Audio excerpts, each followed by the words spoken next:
माँ बाप और उस्ताद सब हैं खुदा की रहमत, है रोक टोक उनकी हक में तुम्हारे नेमत। क्या आपके साथ भी ऐसा होता है कि घर में बड़े बुजुर्गों की टोका टोकी अक्सर आपको अच्छी नहीं लगती? किसी बात पर आप उनके ना कहते हैं और आप रिएक्ट कर देते हैं, और फिर बाद में शायद ये एहसास जरूर होता होगा कि काश उनकी बात मान लेते तो आज ये जो परेशानी हो रही है आपको वो ना होती। लेकिन ऐसा हो चुका होता है, आप वो गलती कर चुके होते हैं। बिल्कुल हुसैन, हमारे एल्डर्स हमेशा अपने अनुभव से हमें गाइड करते हैं, सही गलत का रास्ता भी दिखाते हैं। और ये जो एक्सपीरियंस है ये किसी का भी साथ हो सकता है, किसी को भी हो सकता है, चाहे वो योग गुरु स्वामी रामदेव हो या फिर अपने सब्जेक्ट के एक्सपर्ट्स। और ऐसे लोगों की सलाह को सीरियसली लेना भी चाहिए अमित। मेरा भी तजुर्बा आप लोग सीरियसली लिया कीजिए। बहरहाल ऐसे तजुर्बे, ऐसे शोध जिंदगी में कमाल के साबित होते हैं, खासकर तब जब नफे नुकसान की पहचान करना हो। आम इंसान के लिए नामुमकिन हो कि वो कहाँ नफा है कहाँ नुकसान है। अब मिसाल के तौर पर जरा सोशल मीडिया की बात कर लेते हैं, जिसके ज्यादा इस्तेमाल से होने वाले नुकसान अब सामने आ रहे हैं। लेकिन अब सोशल मीडिया और डरावने सपनों के बीच चौंकाने वाला कनेक्शन भी पता चला है। ये भी बहुत गौर से समझने वाली बात है। बिल्कुल, इंटरनेट पर दिन भर ज्यादा वक्त बिताने का असर आपकी सेहत पर तो पड़ता ही है, लेकिन सोने के बाद ये आपकी नींद को भी इफेक्ट करता है। वैसे एक स्टडी के मुताबिक तो इसकी वजह से 68% लोगों को डरावने सपने आते हैं, 60% लोगों का स्ट्रेस लेवल ऊपर रहता है यानी हाई रहता है, तो वहीं पर 55% सो ही नहीं पाते हैं। और अमित, इससे मेटाबॉलिज्म प्रोसेस डिस्टर्ब होता है और डाइजेस्टिव सिस्टम पर भी सीधा असर पड़ता है। और पाचन तंत्र तो शरीर का पावर हाउस है, जाहिर है इसके बिगड़ने पर एनर्जी से लेकर इम्यूनिटी तक की कमी शरीर में होने लगती है। और तभी देखिए ना, पेरिस ओलंपिक जा रहे भारतीय खिलाड़ियों को प्रधानमंत्री मोदी ने सलाह दी है कि अच्छी परफॉर्मेंस के लिए नींद बहुत जरूरी है और इसीलिए पूरी नींद लिया करें। बिल्कुल हुसैन, तो चलिए योग गुरु स्वामी रामदेव से ही जानते हैं कि पाचन को ठीक रखने के लिए कैसे लें चैन की नींद और मॉनसून में कैसे परफेक्ट रहे डाइजेशन। स्वामी जी बहुत बहुत स्वागत है आपका। प्रणाम। प्रणाम स्वामी जी। ये कुछ खास है? प्रणाम आपको भी। पाचन के लिए, डाइजेशन के लिए एक तो सुबह उठते ही थोड़ा नींबू पानी पी लें, इससे, और गर्म पानी में, जैसे हमने गर्म पानी रखा हो इसमें नींबू डाल करके जब ऐसे पीते हैं ना, पूरा डाइजेशन एकदम अच्छा हो जाता है, तरोताज़ा हो जाते हैं। जिनको कॉन्स्टिपेशन उनको आंवला एलोवेरा का जूस ऐसे पी लेना चाहिए। जिनको पुराना कॉन्स्टिपेशन है उनको, जैसे हमारी यहाँ दो बहनें बैठी हैं, रमा जी और अंजलि जी, एक को भयंकर कब्ज और दूसरी को भयंकर एसिडिटी थी। कब्ज और एसिडिटी दोनों को इन्होंने खदेड़ दिया। ये बहुत ही लंबे समय तक चलने वाली प्रॉब्लम्स हैं और अंदर अंदर से आदमी कुड़ता रहता है। इसमें देखने में छोटी सी लगती है। और जो बालक अरविंद है उसको तो फैटी लीवर इतना ज़्यादा हो गया था और कुछ नशे की लत भी लग गई थी, वो तो दोनों ही काम हो गए। फैटी लीवर से भी मुक्त हो गया और नशे से भी मुक्त हो गया। जो योग युक्त होंगे वो रोग मुक्त होंगे, नशा मुक्त होंगे, दुख मुक्त होंगे। जीवन में जितनी भी अनवांटेड चीज़ें हैं ना, वो सारी छूट जाएंगी। कितनी बड़ी बात है। तो सुबह की शुरुआत या तो मंडूकासन से करें, मंडूकासन और पवन मुक्तासन से कब्ज एकदम दूर हो जाता है। एक और उपाय है ताड़ासन, तिर्यक ताड़ासन का। देखो ये यहाँ से शुरुआत करें। सुबह उठ करके तेज गर्म पानी में थोड़ा नींबू मिला करके, थोड़ा हल्का सा सेंधा नमक मिला करके पी लें। आंवला एलोवेरा का जूस पी लें। डाइजेशन की कोई प्रॉब्लम नहीं रहेगी। मैंने तो थोड़ा सा ये 2 घूंटी नींबू का पानी पिया। सुबह से योग भी कर रहा हूँ, इतनी भूख लग गई, थोड़ा सा दर्द जाते ही। जो आप बात कह रहे थे ना, जब अच्छी शुरुआत होती है ना सुबह सुबह, तो सब कुछ अपने आप से ही दिशा में आगे बढ़ने लगता है। नींद अच्छी ना हो, आहार अच्छा ना हो, विचार अच्छा ना हो, लाइफस्टाइल अच्छा ना हो, छोटी छोटी भूलें करें तो उससे फिर बड़े बड़े उपद्रव जीवन में होने लगते हैं। तो मैं तो कहूँगा सब सुबह उठ करके एक बार ताड़ासन, तिर्यक ताड़ासन, कटचक्रासन, तिर्यक भुजंगासन, बकासन ऐसे कर लिया करें। सुबह उठ करके जल नीति, सूत्र नीति कर लिया करें, कुंजर कर लिया करें, ये दंड धोती, ये भी हम यहाँ से सीधा प्रशिक्षण देते रहते हैं। लाइव ट्रेनिंग चलती रहती है पंचकर्मा की। हमारी श्रद्धामयी बहनें बेटियाँ, हमारे योगाचार्य वो भी यहाँ से ये पंचकर्म षटकर्म भी सिखाते रहते हैं। तो ताड़ासन, तिर्यक ताड़ासन, ऐसे कटचक्रासन, ऐसे ये ऐसे बड़े ज़बरदस्त ये अभ्यास। और आज बाहर बरसात हो रही थी, इसलिए हमने अंदर ही योग करने का निश्चय किया। और इस बदलते मौसम में जो है बैक्टीरिया, वायरस, फंगस बहुत ज़्यादा बढ़ जाते हैं और वो किसी न किसी रूप में पानी हमारे स्किन के संपर्क में आता है, हमारे भीतर पेट में भी चला जाता है और अलग अलग प्रकार के मच्छर और मक्खियाँ पैदा हो जाते हैं, उससे भी हमारी सेहत को खतरा होता है। और इसीलिए स्वामी जी सारे बारिश का खतरों वक्त से जो है टालते हैं सुबह सुबह योग करके। डॉक्टरों के लिए सालक कहा जाता है जी कि मेरे भाई, पेशेंट की तादाद उनके पास बढ़ जाती है, लेकिन इस कार्यक्रम की वजह से पेशेंट की तादाद घटी है और घट रही है लगातार, क्योंकि लोग रोज़ाना हमारे साथ जुड़कर अपनी बहुत सारी परेशानी का हल खुद ब खुद ढूंढ लेते हैं, आपसे जान लेते हैं। लेकिन स्वामी जी एक परेशानी ऐसी है जिसका हल मिल नहीं रहा है और ये परेशानी है सोशल मीडिया की, और बहुत बड़ी समस्या बन चुकी है। जब हम सोशल मीडिया की समस्या कहते हैं तो स्वामी जी मतलब इसका होता है मोबाइल फ़ोन और गैजेट। अब देखिए ना, एक स्टडी के मुताबिक स्वामी जी इसके ज़्यादा इस्तेमाल से 68% लोगों को डरावने सपने आ रहे हैं, स्ट्रेस लेवल हाई हो गया लोगों का। अब जाहिर है इसका असर उनके मेटाबॉलिक सिस्टम पर भी पड़ता है। तो स्वामी जी सबसे पहले पेट का ठीक होना ज़रूरी है, तभी इम्यूनिटी ठीक रहेगी, तभी शरीर को ताकत मिलेगी। लेकिन स्वामी जी मोबाइल के दूसरे खतरे सुने थे, ये डरावने सपने वाला मामला नया आ गया है। तो देखो, एक तो नींद अच्छी आए इसके लिए रोज 5 मिनट कम से कम हमारे साथ ही दंड कर लिया करें, ऐसे या तो ऐसे। दंड के 5-7 प्रकार हम रोज सिखाते हैं पावर योगा के तहत, ये कर लिया करें। थक जाएंगी तो नींद अच्छी आएगी। सोशल मीडिया पर जो अनवांटेड चित्र देखते हैं, अब लोग अनवांटेड चीज़ें देखते हैं, सुनते हैं, कई बार ऐसे ही उत्सुकतावश, क्यूरियोसिटी में।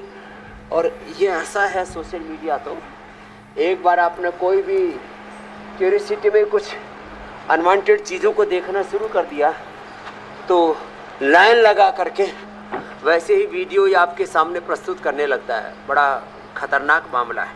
इसलिए मैं तो सबसे कहूँगा कि एक बार भी अनावश्यक दृश्य देखे नहीं, अनावश्यक शब्द सुने नहीं। हमारे यहाँ तो शब्द को ब्रह्म कहा है, वो ब्रह्म का अनादर, ब्रह्म का तिरस्कार, ब्रह्म हत्या का पाप लगता है। जो अनवांटेड शब्द सुनते हैं, अनवांटेड दृश्य देखते हैं और ऐसे इतने ज़्यादा उसको कंज्यूम करने लग गए हम लोग, सोशल मीडिया पर कंज्यूमर बन गए अनवांटेड चीज़ों के। अब हमें इससे बचना होगा। जो इतना न कर सके, जो कर सके तो बहुत अच्छी बात है, चक्र दंड, पलट दंड ये भी कर लें। और जो इतना न कर सके, इतना न कर सके, ये तो थोड़ा ज़्यादा हो गया। ऐसे करने के लिए तो थोड़ा संतुलन बढ़ाना पड़ेगा। हमारा भरत भाई टुकर टुकर देख रहा है, कर कर कर ये कर ले तो था। इसने 203 से 190 कर लिया 7 दिन के अंदर। कर कर कर, बड़ा जोरदार भाई है हमारा ये भी। हाँ, ऐसे करना है। और जो मैं कह रहा था, करो करो, आप तो इसी को लगे रहो 100 से 1000 बार तक। 203 से 190 भरत भाई, इसका ये चाचा भतीजा आए हुए। दूसरा कहाँ गया? नरेंद्र, उसने 166 से 156 10 किलो और इसने 13 किलो कम कर लिया। देखो, जो ऐसे भी ना कर सके वो भुजंगासन ही कर लिया करे। तो विश्वानि देव सवितर दुरितानि परास्व यत् भद्रम तन्नास्व। अशुभ से तो, अनवांटेड चीजों से तो, अवांछित चीजों से बचना पड़ेगा। सिर्फ जुबान को करेंगे तो थकाने नींद से अच्छी आएगी मेरे भाई, कोई दिक्कत नहीं। फिर भूख भी अच्छी लगेगी, डाइजेशन भी अच्छा रहेगा पूरा। जी जी जी जी वो लोग जो सिर्फ जुबान थकाते हैं या अपनी आंखों को थकाते हैं, उससे वजन नींद का कोई रिश्ता नहीं। नींद अच्छी अगर चाहिए तो अपने बदन को थकाइए, थोड़ी मेहनत कीजिए, थोड़ा वर्कआउट कीजिए और इतना अच्छा मौका रोजाना सुबह रहता है 7:56 पे इंडिया टीवी लगा लीजिए और स्वामी जी के साथ 40 मिनट तक योग करिए, फिर कहना ही क्या है, फिर अच्छी नींद आएगी। बहरहाल स्वामी जी, एक स्टडी में यह भी जिक्र मिल रहा है कि ज्यादा ऑनलाइन रहने की वजह से, हर वक्त फोन पर ऑनलाइन रहना, गैजेट्स पर ऑनलाइन रहना, यानी सोशल मीडिया का ज्यादा जो इस्तेमाल है वो लोगों की 50% लोगों को की नींद को उसने उड़ा दिया, गायब कर दिया। और ये इतना बड़ा विषय है स्वामी जी कि हमारे प्रधानमंत्री भी इस पर बोल चुके। उन्होंने कहा कि जब कल पेरिस ओलंपिक में हिस्सा लेने वाले खिलाड़ी जा रहे थे, उनसे उनकी मुलाकात हो रही थी, तो उन्होंने कहा कि प्रॉपर नींद जरूर लें। स्वामी जी, पहले जरा हम उनको, प्रधानमंत्री को सुनवाते हैं, उसके बाद फिर आपसे जानेंगे कि और क्या क्या उपाय हो सकते हैं जिससे नींद जो है वो बेहतर मिले। दूसरा, आप लोग जानते होंगे, आपको शायद ये आपके कोचेज हैं वो सब, ये आपकी जो साइकोलॉजिकल जो ट्रीट करते हैं वो भी आपको समझाते होंगे। खेल जगत में प्रैक्टिस का जितना महत्व है, कंसिस्टेंसी का जितना महत्व है, उतना ही महत्व नींद का है। और कभी कभी तो कल सुबह मैच होने वाला, आज रात को नींद ही नहीं आ रही है। और शायद कोई और चीज हमें जितना नुकसान नहीं करती है, उससे ज्यादा नींद का अभाव नुकसान करती है। और आपको आश्चर्य होगा कि एक ऐसा प्रधानमंत्री है जो हमको सोने के लिए कह रहा है लेकिन मैं आपसे आग्रह से कहूंगा, अच्छी नींद बहुत जरूरी है खेल जगत के लिए, किसी भी जीवन के हर चीज के लिए।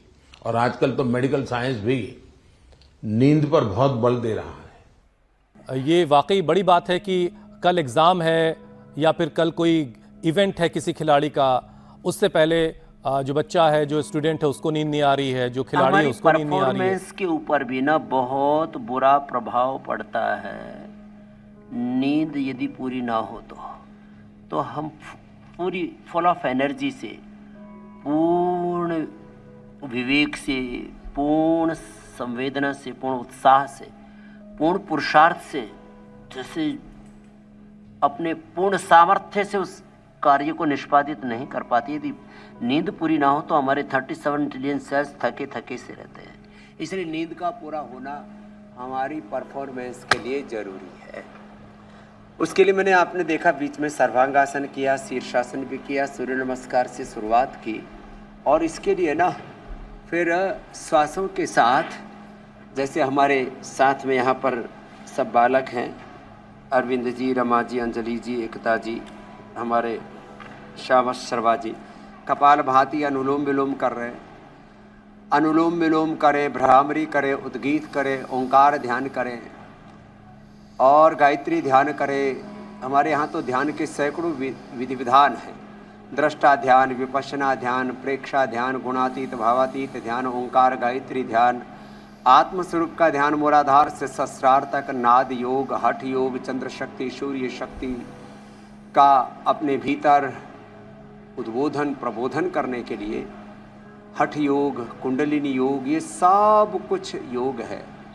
ये भी एक संजोग है कि ये जो हादसा हुआ और हादसे के दो बड़े कारण रहे। एक तो चरणों की धूल और दूसरा उसमें अव्यवस्था, तीसरा अंधविश्वास। देखो, मैं सभी अलग अलग प्रकार की जो आस्थाएं हैं उस सबका आदर करता हूँ, लेकिन केवल हैंडपंप का पानी पी करके कोई ठीक हो जाएगा? केवल चरणों की धूल से? देखो, आदमी तो, हम तो सभी प्रभु के, गुरु के चरणों की धूल हम खुद ही हैं। इस पूरे ब्रह्मांड में पूरा यूनिवर्स है, उसमें हमारा अस्तित्व एक धूल के कण के बराबर ही है। गुरु के चरणों में, प्रभु के चरणों में हमारी श्रद्धा होनी चाहिए, लेकिन श्रद्धा के नाम पर अंधश्रद्धा, अंधविश्वास से भी बचना चाहिए। और ये भगदड़ और तमाम तरह के ये जो हादसे होते हैं, इसमें कितने लोगों की जान चली जाती है, अपूर्ण क्षति होती है, इनसे भी हमें बचना चाहिए। आगे अब वापस मैं योग की ओर आगे बढ़ता हूँ। हम धर्म को माने, धर्मांधता को नहीं। श्रद्धा विश्वास में हम जिए, लेकिन अंधश्रद्धा अंधविश्वास में न जिए, इससे भी हमें मुक्त होना पड़ेगा। अब रही बात अपने भीतर अनिद्रा से लेकर के तमाम तरह के जो उपद्रव होते हैं, उसके लिए मेडिटेशन भी हम करें और जीवन में विश्वास के साथ जिए। अविश्वास किसी भी प्रकार का हमारे ब्रेन की प्रोग्रामिंग ऐसी हो रही है कि वैयक्तिक जीवन में, पारिवारिक, सामाजिक, आर्थिक, राजनीतिक, धार्मिक जीवन में अविश्वास पनप रहा है और उससे हमारे जीवन में बहुत प्रकार के उपद्रव, अनिद्रा होती है, फिर उससे पेट खराब होता है, गैस एसिडिटी बनती है और पूरा एक साइटोकाइंस का तूफान उठता, वात पित्त कफ त्रिदोष गड़बड़ हो जाते हैं और अलग अलग प्रकार के रोग बढ़ जाते हैं। तो योग एक समाधान है। विश्वास के बगैर तो देखिए स्वामी जी काम बहुत होगा तरह नहीं। की चुनौतियां हैं और समाधान एक योग है। और आपके प्रति, आपके लिए विश्वास तो हर रोज़ जो है वो बढ़ता ही चला जा रहा है और रोज़ाना आपको देखने वालों की तादाद बढ़ती चली जा रही है। रोज़ाना नए दर्शक हमारे साथ जुड़ते हैं। स्वामी जी देखिए, नींद की कमी से आपने बताया कि परफॉर्मेंस पर बहुत बुरा असर पड़ता है, तो जाहिर है अलग अलग ऑर्गन पर भी असर पड़ता होगा, पूरा मेटाबॉलिक जो सिस्टम है उस पर बुरा असर पड़ता है, तो पाचन इसकी वजह से कमज़ोर होता है और फिर इससे बहुत सारी बीमारियों की शुरुआत होती है। तो स्वामी जी ऐसे में फिर नींद आएगी कैसे? कोई यौगिक उपाय ऐसा है, एक्सरसाइज, वर्कआउट और योगाभ्यास के अलावा, जिससे अच्छी नींद आए? कोई ऐसी आयुर्वेदिक चीज़ जिसे रात में लिया जाए तो बिस्तर पे जाने के बाद अच्छी एक नींद तो आ ये जाए? पॉइंट दबाए रिंग फिंगर के टॉप पर, एक मेधावटी का सेवन करें, मेधा क्वाथ का सेवन करें, सोने से पहले बादाम रोगन नाक में डालें, बादाम रोगन की तलवों पर मालिश करें, थोड़ा श्वासों पर ध्यान करें और ध्यान करते करते अनुलोम विलोम भ्रामरी उद्गीत करके सोया करें। ये पॉइंट दबाए करें, मेधावटी लिया करें। मेधावटी और बहुत ज़्यादा होने पर अभी तो हमने एक स्लीपोम नाम की औषधि भी बनाई है, स्लीपोम, बड़ा ज़बरदस्त इनका, और ये तमाम तरह के जो स्लीपिंग पिल्स लेते हैं ना उससे बच जाते हैं। तो दोनों हाथों में, दोनों पैरों में ये बहुत अच्छा उपाय है। कपाल भाती करते करते ही ऐसे और ऐसे ऐसे ये पॉइंट दबा लिया करें, एकदम से बढ़िया नींद आती है।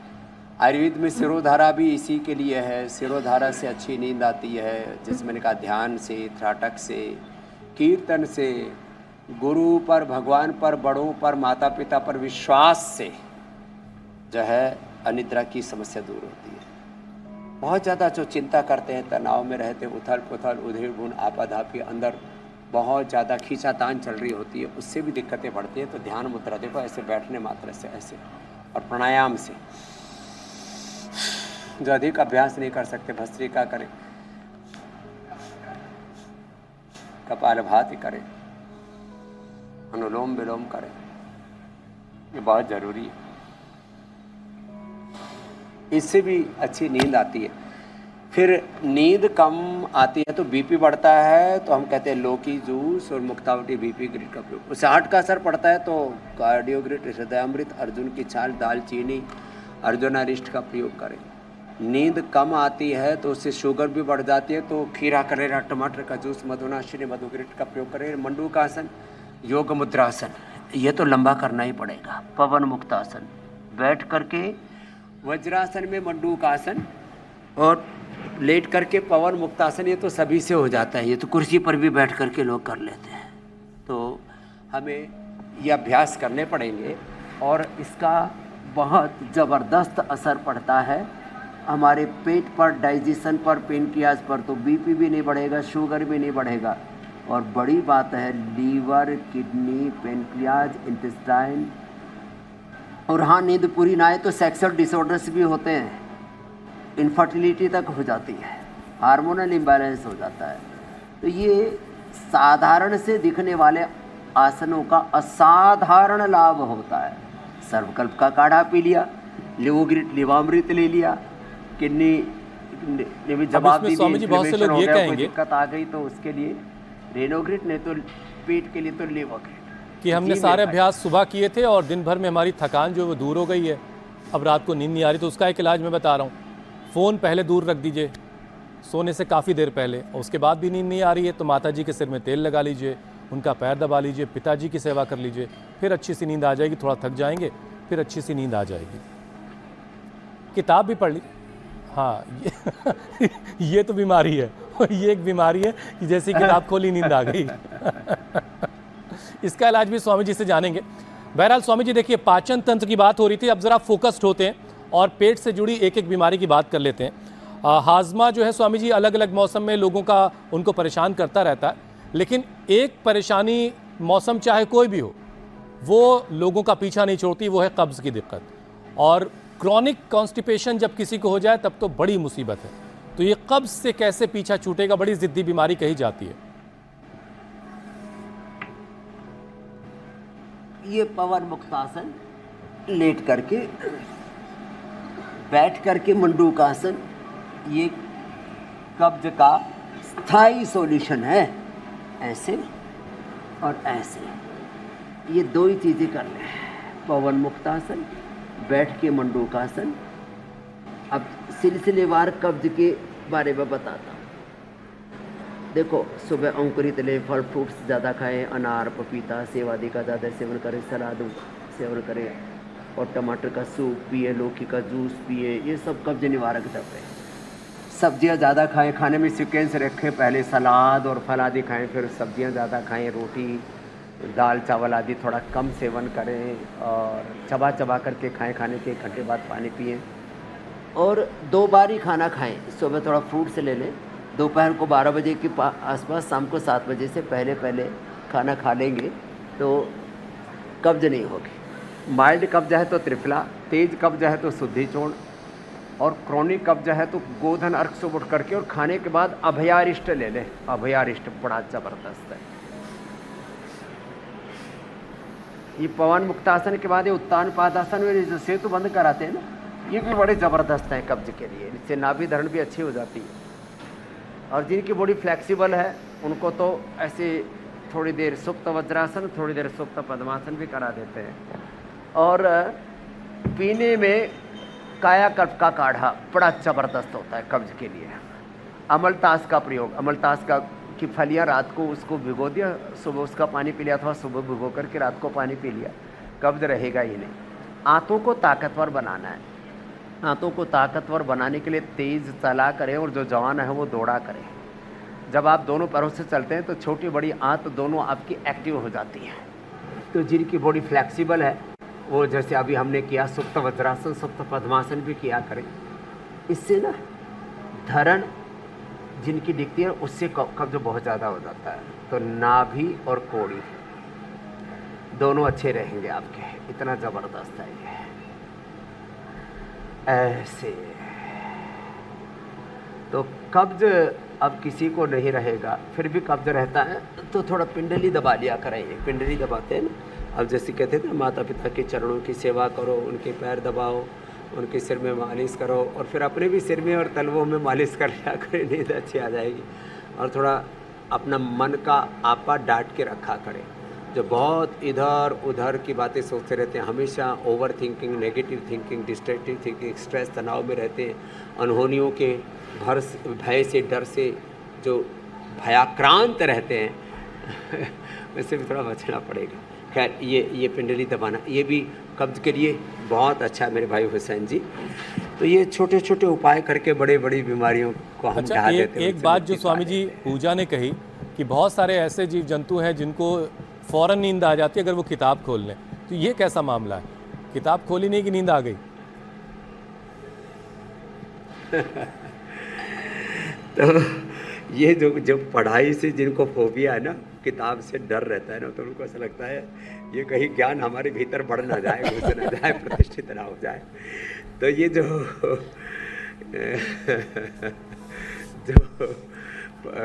पढ़ते समय से ही जो किताबों से डरा करते थे, पढ़ने से डरा करते थे, उनके लिए ये भी एक अच्छा उपाय है। चलो तो लेकिन ये अच्छा उपाय है, कोई बात नहीं। धीरे धीरे जो पढ़े नहीं ना, फिर बाद में ठोकरे खा करके बहुत कुछ सीख जाते हैं। कपालभाति बड़ा अच्छा है कब्ज के लिए। ठीक है स्वामी जी, लेकिन हमने उन लोगों का कोई महिमा मंडन नहीं किया जो किताब खोलते ही सो जाते हैं। अगर आपको किताब खोलते ही नींद आ रही तो थोड़ा सा मेहनत करिए और किताबों से मोहब्बत करिए। किताबों से अच्छा कोई दोस्त नहीं होता, सभी महापुरुषों ने ये कहा है।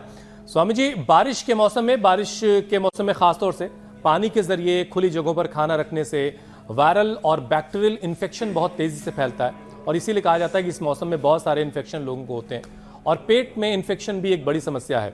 अब ऐसे मौसम में अगर श्रुतिका का, पूजा का, मीनाक्षी का दिल कर जाए पानी पूरी खाने का, तो क्या किया जाए? और फिर अगर इन्फेक्शन किसी को है तो फिर उसका इलाज क्या है स्वामी जी? देखो, ये रोड के किनारे ये जो पानी पूरियाँ खाते हैं, एक तो उसमें इतने गंदे मसाले और इतने गंदे गंदे पेस्ट इन्हेंसर और क्या क्या चीज़ें डालते हैं। दूसरा, उनमें मक्खियाँ और मच्छर भिन बनाते रहते हैं और कई बार तो पसीने भी टपकते रहते हैं। मक्खी कहीं बैठती है तो 1 सेकंड के अंदर वहीं कीड़े दे देती है और हज़ारों कीड़े एक साथ देती है। स्वामी वो जी, ये सब उस सब पानी बताओगे में तो घुल मन ही जाते नहीं करेगा हैं खाने और का। उससे पेट में इन्फेक्शन, फिर जो है डायरिया होता है, कोलाइटिस। हाँ, ये गोलगप्पे, समोसे, पकोड़े, फिर जलेबी, फिर इमरती, फिर लड्डू और वो आगरे वाला पेठा, मक्खियाँ उन पे होलसेल में बैठती हैं हज़ारों की मात्रा में और लाखों की मात्रा में फिर उनके ऊपर अंडे देती हैं और वही अंदर पेट में जाते हैं। ये तो हमारी इम्यूनिटी मजबूत होती है, नहीं तो आदमी की मौत तक हो सकती है। ये तो भारतीय लोग हैं जैसे जिनको ये सब खाने की आदत रहती है, वो उनके खिलाफ अपनी इम्यूनिटी विकसित कर लेते हैं। यदि विदेशी लोग आकर के एक दिन पानी पूरी ले ले, एक दिन ये सड़क पर मिलने वाले गोलगप्पे, एक दिन ये जो है समोसे, पकोड़े और यहाँ तक कि लड्डू जलेबी खा ले, पानी तक पी लेते हैं ना यहाँ का, बिना वो जो है मिनरल वाटर, वो तक भी कहते हैं जो उससे इन्फेक्शन हो गया। तो ये तो बड़ा खतरनाक मामला है। तो ये जो डायरिया होता है उसके लिए ना फिर कुटजारिस्ट, कुटज, घरबटी, कोलोकेट, बेल का प्रयोग या दही या छाछ में इसब गोल का प्रयोग, उबला हुआ सेब, बेल का शरबत, पकी हुई बेल। हमारे यहाँ तो 12 महीने, आजकल 12 महीने बेल मिलती है, पूर्व पश्चिम उत्तर दक्षिण पूरे हिंदुस्तान में बेल है, 12 महीने बेल मिलती है। बेल का प्रयोग भी बड़ा अच्छा है, बेल का सूखा पाउडर भी बड़ा अच्छा होता है, छाछ में लवण भास्कर, हिंगवाष्टक भी अच्छा होता है। ज़्यादा कोलाइटिस हो जाए ना, ज़्यादा बार बार उल्टी दस्त जाना पड़े तो आदमी टूट जाता है, उसके शरीर में खाया पिया लगता भी नहीं है और आँव बनने लगता है, इरिटेबल बाउल सिंड्रोम, गुड़गुड़ होने लगती है, पेट में इनईजीनेस होने लगता है। ये सब चीज़ें ठीक नहीं है। तो कोलोग्रिट खाली पेट, कुटजारिस्ट, कुटज, घरबटी खाने के बाद ले, किसी किसी को तो फिर लंबे समय तक के रहता तो पेट में अल्सर तक हो जाता है। तो उसके लिए अविपत्तिकर चूर्ण 100 ग्राम, मुक्ता शुक्ति 10 ग्राम मिला करके ले ले, 1-1 चम्मच सुबह शाम, अथवा कामदोधा, मुक्ता शुक्ति, मोती पिष्टी बराबर मिला करके और एलोवेरा के जूस के साथ, सौंफ के पानी के साथ या शहद के साथ उसको छाट लेते हैं और बहुत ही ज़्यादा अंदर अल्सर हो जाता है तो यज्ञ की भस्म का पानी वो 100% अल्कलाइन होता है। 10 सेकेंड में थोड़ा सा यज्ञ की भस्म डालो पानी में, एकदम पानी अल्कलाइन हो जाता है। और शीशम, पीपल, बेल, दुर्वा, दूधी घास, ये भी हमने कई बार बताया, ये भी पित्त का प्रशमन कर देता है। तो जिनको भी ये इरिटेबल बाउल सिंड्रोम है, जिनको ये कोलाइटिस है, आंव संग्रहणी का रोग है, म्यूकस है, उनके लिए क्रोन्स डिजीज़ बोलते हैं, उसके लिए भी उपचार मैंने बता दिया है बातों बातों में। और मंडूकासन, पवनमुक्तासन लंबा करना है। तो ये सब उपाय करके, बीच में फ़ोन कट गया था, अब PCR वालों ने जोड़ दिया, थैंक यू दोबारा से। लेकिन हम अनकट रहते हैं और आपके रोग काटते रहते हैं। जी मेरे भाई हुसैन जी। स्वामी जी, इससे आप पहले कि कुछ अगला और विषय पूछ रहे लें, थे। अमित की एक जिज्ञासा थी, वो मैं आप तक पहुंचा देता हूं। उनकी आवाज़ आप तक पहुंच नहीं पाई थी। वो ये जानना चाह रहे थे कि कभी ऐसा हुआ या नहीं कि आपको किसी रोज नींद ना आई हो किसी वजह से। और स्वामी जी, जब नींद नहीं आई तो आपने क्या तरकीब निकाली, आपने कौन सा नुस्खा अपनाया?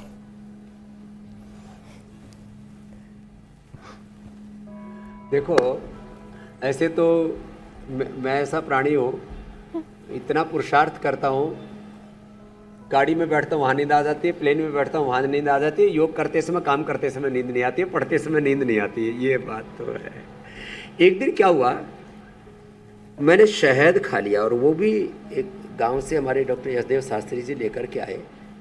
बोले जी एकदम छोटी मधुमक्खी का शहद है। तो मैंने ऐसे ही बड़ा टेस्टी था, 100 ग्राम शहद खा गया और साहब बिल्कुल नींद नहीं आई। तो मैं कहूँगा रात को 1 चम्मच से ज़्यादा शहद मत खाना, रात को मीठा मत खाना। हाँ, ये बताया जाता है, ये हेल्थ की ट्रेनिंग है, ये बहुत ज़रूरी है। रात को मीठा नहीं खाना, रात को लड्डू नहीं खाना। सुबह सुबह, इसलिए हमारे यहाँ गोंद के लड्डू बनते थे, सुबह सुबह खाते थे। शहद नहीं खाना, रात को चाय कॉफ़ी नहीं। एक दिन और भूल हो गई, 2 बार गड़बड़ हुई। मैं ऐसे प्लेन में बैठते ही सो जाता था। एक दिन क्या किया कि मैं तो चाय कॉफ़ी पीता नहीं, एक ने बोला जी प्यास बहुत लगी थी, तो वो प्राइवेट प्लेन था, उसमें कॉफ़ी जो है कॉफ़ी रखी थी। बोले जी ठंडी कॉफ़ी है, इसको क्या बोलते हैं, जो भी है, कोल्ड कॉफी। तो बोले आप ये पी लो। शाम मैंने पी, पूरी रात ऐसे ही जागता रहे जैसे बस अभी सुबह सवेरा ही हुआ है। तो ये रात को चाय, रात को कॉफ़ी, जो बच्चे जाग करके पढ़ते हैं ना, चाय कॉफ़ी पीते रहते हैं फिर। तो रात को लड्डू, रात को जलेबी, रात को ये जो है चीनी मीठा या शहद, कोई भी चीज़ ये नहीं लेना। और रात को फिर ये मोबाइल, तो जैसे कहा कि इसको तो दूर रखना ही, चिंताओं से दूर रहना। कितने संकट, संघर्ष, चुनौतियाँ हों जिंदगी में, बस अपना पुरुषार्थ पूरे करना और प्रभु से प्रार्थना करना, आपका समाधान निकल आएगा। तो 2 बार गड़बड़ हुई। जो लोग स्वामी जी कुल मिलाकर योग करते रहेंगे वो अपने पास बटन लगा लेंगे एक तरह का, दबाया, सो गए और जब जी चाहा उठ गए। तो उस स्थिति में आने के लिए रोजाना योग करना पड़ेगा। बहरहाल एकदम ठीक कहा आपने। स्वामी जी देखिए, टाइफाइड का जो मामला है वो भी पेट से जुड़ा हुआ है और इस मौसम में इसके मामले ज्यादा आते हैं और कई बार इसे आइडेंटिफाई करना भी मुश्किल हो जाता है। तो टाइफाइड को कैसे पहचाना जाए जब उसे डिटेक्ट नहीं किया जा पा रहा, तो उसको उसके लक्षण क्या क्या हो सकते हैं, फिर इससे बचने का उपाय? टाइफाइड है आंतों का सूजन, फिर उसमें बुखार आ जाता है। इसको आयुर्वेद में बोला जाता है आंत्र ज्वर। तो इसके लिए हम टाइफोग्रिड देते हैं और फीवोग्रिड देते हैं, गिलोय देते हैं। और आज से तो हम, जैसे मोदी जी ने ना एक अभियान शुरू किया था, एक पेड़ माँ के नाम। क्या शुरू किया हमारे प्रधानमंत्री जी ने? हमारे प्रधानमंत्री जी ना सब बातों की चिंता करते हैं, प्रकृति की, पर्यावरण की चिंता करते हैं। तो आज हम एक पेड़, एक पौधा, सेहत के नाम, हाँ, ये शुरू करने वाले हैं और उसके भी बारे में बताने वाले हैं। तो देखो, एक तो ये योग तो पूरा करना ही है। तो एक पेड़ पौधे की क्या क्या शक्ति है ज़रा सुनो। गिलोय घर में लगाओ, एलोवेरा घर में लगाओ, तुलसी घर में लगाओ, उससे घर का वास्तु भी ठीक हो जाएगा और घर की बीमारियां भी दूर हो जाएगी। और ये अभ्यास हमारे साथ साथ करते जाओ। ज़रा सुनना, टाइफाइड के लिए सबको पता है, मुनक्का, अंजीर और खूब कला, इसका काढ़ा बना के पहले ऊपर से गिलोय ले ले। बुखार है तो गिलोय घनवटी, सुदर्शन घनवटी, हमने एक कॉम्पैक्ट उसका फार्मूलेशन तैयार कर दिया, फीवोग्रिड बुखार के लिए और टाइफोग्रिड टाइफाइड के लिए। ये खूब कला, मुनक्का, अंजीर का पेस्ट का ही हमने बस वो करके शीशी में, कांच की शीशी में भर के दे दिया। बड़ी ज़बरदस्त चीज़ें हैं। तो ये देखो बड़ी, और इससे कोई नुकसान, जो लोग मैं देखता हूँ बच्चों को टाइफाइड के लिए, बुखार के लिए दवाई देते हैं। कल ही मेरे पास, जो मैं कल मेरे साथ योग कर रही थी बेटी अनुष्का, 40 यूनिट उसको इंसुलिन लेना पड़ रहा था। एक दिन बुखार हुआ, बुखार में वो दवाई ले ली और उससे फिर ज़िंदगी भर के लिए टाइप 1 डायबिटीज़ हो गया। तो टाइफाइड के लिए, बुखार के लिए, कोई इन्फेक्शन के लिए बच्चों को दवाई दे देते हैं, ज़िंदगी भर के लिए टाइप 1 डायबिटीज़ हो जाता है। इससे भी हमें बचाना है। तो ये आज टाइफाइड का उपाय बता दिया है, बुखार का भी उपाय बता दिया। तो बुखार, टाइफाइड और जनरल इन्फेक्शन होता है तो इम्यूनोग्रिड ले लें, गिलोय घरवटी ले लें, थोड़ा आंवला एलोवेरा रोज़ पी लिया करें। हमको तो कभी इन्फेक्शन होता ही नहीं है, पता नहीं क्या, जिसको देखो इसी को पेट में इन्फेक्शन, फूड पॉइजनिंग, उल्टी दस्त, ये सब चलता रहता कुछ चक्कर। बुखार, मुझे बुखार क्यों नहीं था भाई? देखो कभी कभी हुसैन जी, देखो आपको बुलाना नहीं दे रहा हूँ, लेकिन कभी कभी आप भी छुट्टी मार लेते हैं। कभी कभी अमित जी भी, कभी कभी मीनाक्षी, ज्योत्सना, पूजा, अभी तो शुरू ही हुई हैं, श्रुतिका जी।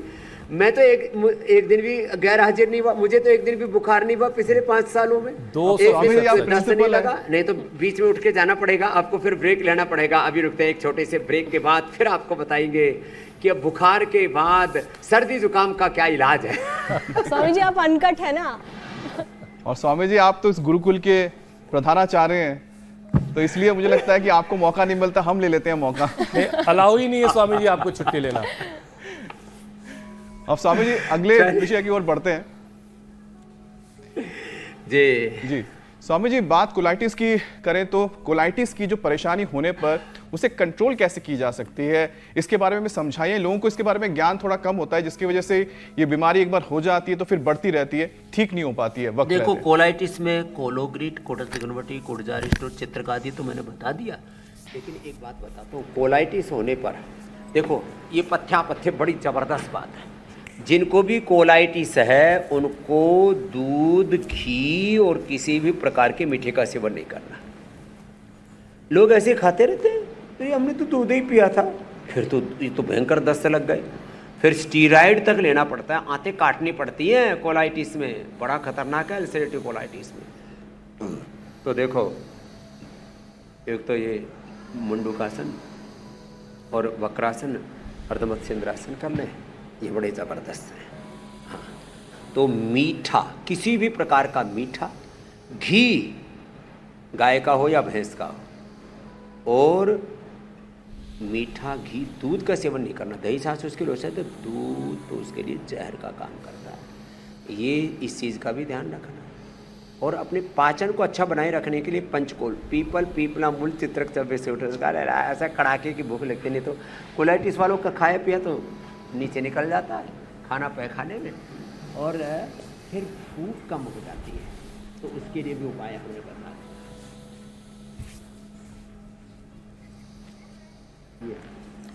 तो अपने अपने अभ्यास पूरे करें। और कोलाइटिस में ना फिर गैस भी बनने लगती है, तो उसके लिए गोमुखासन या हार्ट के लिए, फ्रोजन शोल्डर के लिए, गैस के लिए, हाइड्रोसील के लिए, प्रोस्टेट के लिए बड़ा अच्छा है। इसको भी कर लिया करें। अब और जो भी प्रश्न बच गए, अरे तो वक्त बहुत जल्दी कट गया, पता ही नहीं लगा कब वक्त बीत जाता है।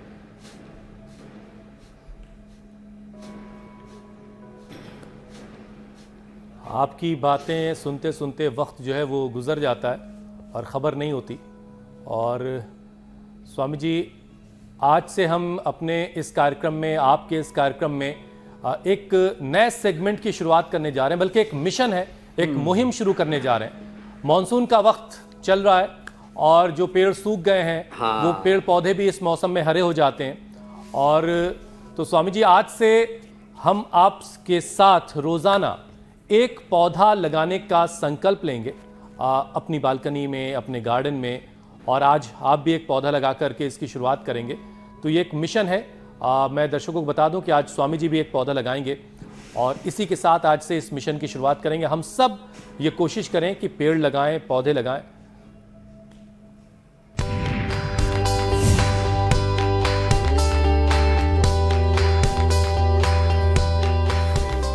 पौधा लगाने वाला कार्यक्रम हमने पहले भी शुरू किया और आज इसको बड़े रूप में हम आगे बढ़ाना चाहते हैं। और ऊपर रखते हैं छोटे से, एक पौधा सेहत के नाम। ये एक पौधा बड़ा महत्वपूर्ण है। हाँ, और हम इसको जुलाई और अगस्त में इसको विशेष रूप से आगे बढ़ाना चाहेंगे। देखो, वास्तु दोष, ग्रह दोष और पितर दोष, काल सर्प दोष, प्रारब्ध दोष, इसके नाम पर हम कितने उपाय बताते हैं। भविष्यवाणी में भी हमारे इंदु प्रकाश जी जो है वो बताते रहते हैं कि भाई इन चीज़ों से बचना है तो ये करें, ये इस दोष से, इस चीज़ से बचना है तो ये करें। तो देखो, ये जो लेमन ग्रास है ना, मक्खी, मच्छर, मलेरिया, डेंगू का प्रकोप हो रहा है, ऐसे ये अपने घर में ही ये बड़ा अच्छा पौधा होता है। इसको, इसकी पन्ने को ऐसे फाड़ करके और ऐसे ये निकल जाता है और इसको ऐसे लगा लिया करें, है ना, ये।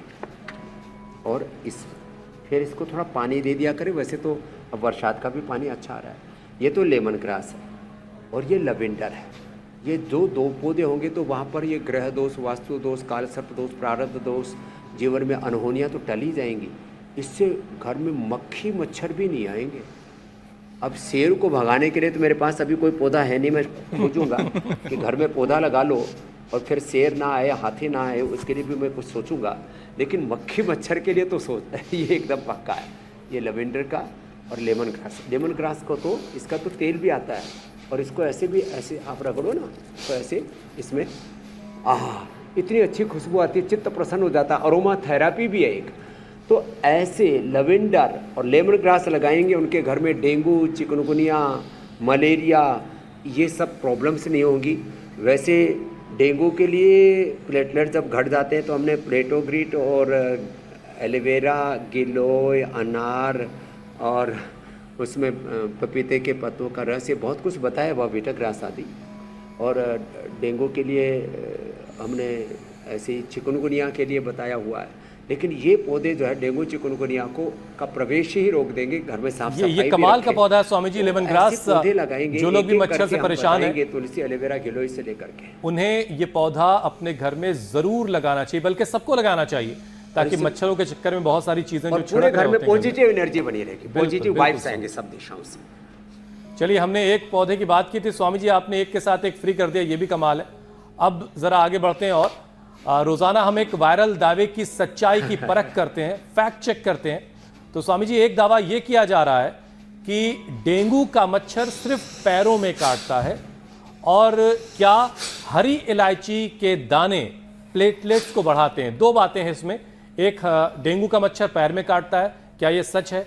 दूसरी बात ये कही जा रही है कि हरी इलायची के दाने जो है उससे डेंगू का प्लेटलेट्स मच्छर बढ़ते हैं। पूरे शरीर में काटता है, ये गलत दावा है कि केवल घुटनों के नीचे काटता है। और इलायची दाने का प्लेटलेट बढ़ाने से कोई विशेष संबंध नहीं है। प्लेटलेट बढ़ाना है तो जैसे अभी मैंने बताया, एलोवेरा, गिलोय और वीटाग्रास, अनारदाना और पपीते के पत्तों का रस, बकरी का दूध, इससे प्लेटलेट बढ़ते हैं। तो ये जो इलायची दाने से प्लेटलेट बढ़ाने के चक्कर में पता लगा कि प्लेटलेट 5-10 हज़ार आ गए, और प्लेटलेट वो इलायची दाना खा रहे हैं और जो है वो शमशान में ही पहुंच गए।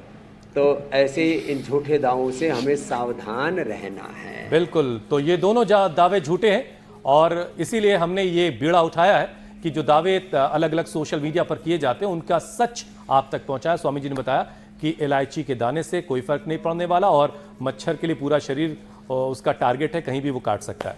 स्वामी जी अब आगे बढ़ते हैं, योग चैलेंज का वक्त हो चला है। हम प्राणायाम भी करते रहेंगे और चैलेंज भी देखते रहेंगे, योग का पूरा जलवा देखेंगे। स्वामी जी, आपने जो चैलेंज दिया था उसे बहुत सारे लोगों ने एक्सेप्ट किया, बहुत सारे वीडियोस आए हैं, कुछ चुनिंदा वीडियो आपको दिखाते हैं।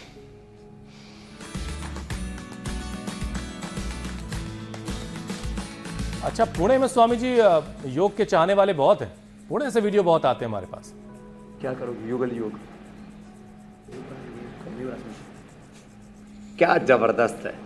हमने भूनमनासन में पूर्ण वृश्चिकासन कहा था, क्या जबरदस्त है साहब। लेकिन अभी आपकी मुलाकात विजेता से भी होनी है। पुण्य नगरी तो योग नगरी बन गई है पुणे। स्वामी जी, कराओ। लेकिन ये सारे विजेता हैं भाई, देखो आप कैसे छांटते हो। जी, बड़ा मुश्किल होता है ऐसा छांटना। बिल्कुल बिल्कुल। आपकी जो ज्यूरी है उसका भी एक बार मैं निरीक्षण करूंगा। बिल्कुल बिल्कुल। स्वामी जी, ऋचा पवार और साक्षी मकाने ये हैं विजेता आज की। ये अब आपके सामने उनका वीडियो है। वाह, क्या बात, अप्रतिम। आपने कुछ खास सिखाया लग रहा है पुणे के लोगों को स्वामी पूरे जी। जो है करो ना। अब आज का चैलेंज स्वामी जी वो भी दे दीजिए। ये अब कल के लिए हो अब